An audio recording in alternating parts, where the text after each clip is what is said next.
Të nderuar zëvendës kryeministra, ministra të kabinetit qeveritar, të nderuar punonjës të medjave e të kryeministrisë,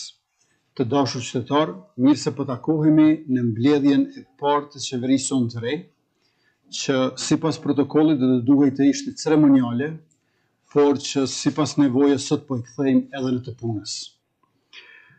Mirë se veni në këtë tryezë vendimmarrëse, ju anëtarë të ri të kabinetit qeveritar, Blau Kënjufca, zëvendës kryeministër i parë dhe ministri i punëve të jashtme dhe diasporës, Andin Hoti, ministër për punë, familje dhe vlerat e luftës shqiptare, Lulzania Gjiu, ministër i digitalizimit dhe administratës publike,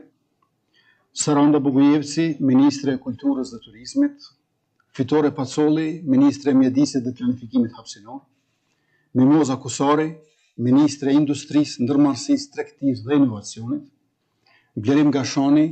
ministër i sportit dhe rinisë, Dimal Basha, ministër i infrastrukturës dhe transportit, Armend Muja,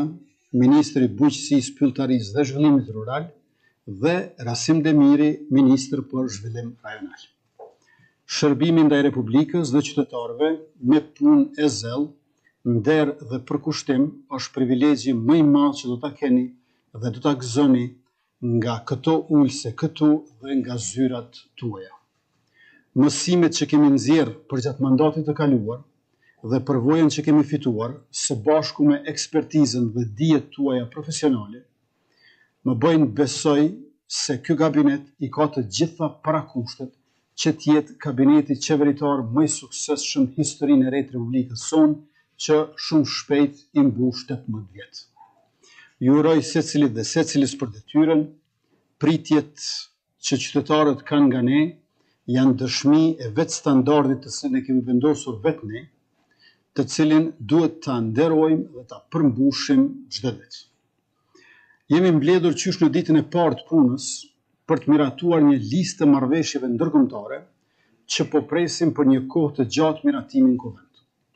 Në nëntor të vitit kaluar, Kuvendi i Republikës u shpërnda pa u votuar plani i rritjes Bashkimit Evropian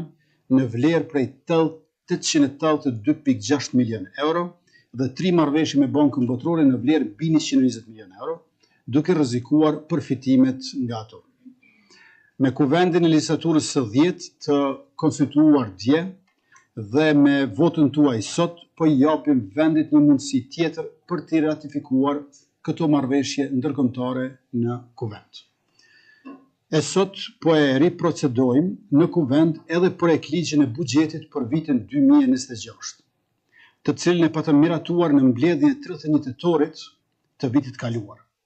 Duke mos dashur që të përsërisim të gjitha detajet e prezantuara në atë mbledhje, po ndalem vetëm në disa pika të shkurtra të cilat e karakterizojnë këtë buxhet. Është buxhet me vlerë prej 4 miliardë euro, ku për komunat e Kosovës parashihen 867 milion euro. Ky buxhet e përmban edhe pagën e 13 për punëtorët e sektorit publik që paguhen nga buxheti, pagë e cila do të paguhet sapo të hyjë në fuqi ligji i buxhetit. Ky buxhet gjithashtu përmban edhe ndryshimin e nevojshëm që mundëson rritjen e shtesës për përvojën e punës nga 0.25% në 0.50% për 15 vitet e para. Pra, dyfishim i shtesës që reflekton përvojën e punës. Gjithashtu, buxheti parasheh edhe shtyrjen e afatit për zbatimin e shkallës progresive të tatimit në pronë, ashtu që ndërkohë ta miratojmë ligjin e ri të tatimit në pronë në konsultim me komunat e vendit tonë. E pas konstituimit të kuvendit dhe zgjedhjes së qeverisë mbrëm, tash jemi në hapin e tretë, votimi i buxhetit 2026 dhe marrëveshjeve ndërkombëtare. Por sa të përfundohen këto, jam i gatshëm që nga nesër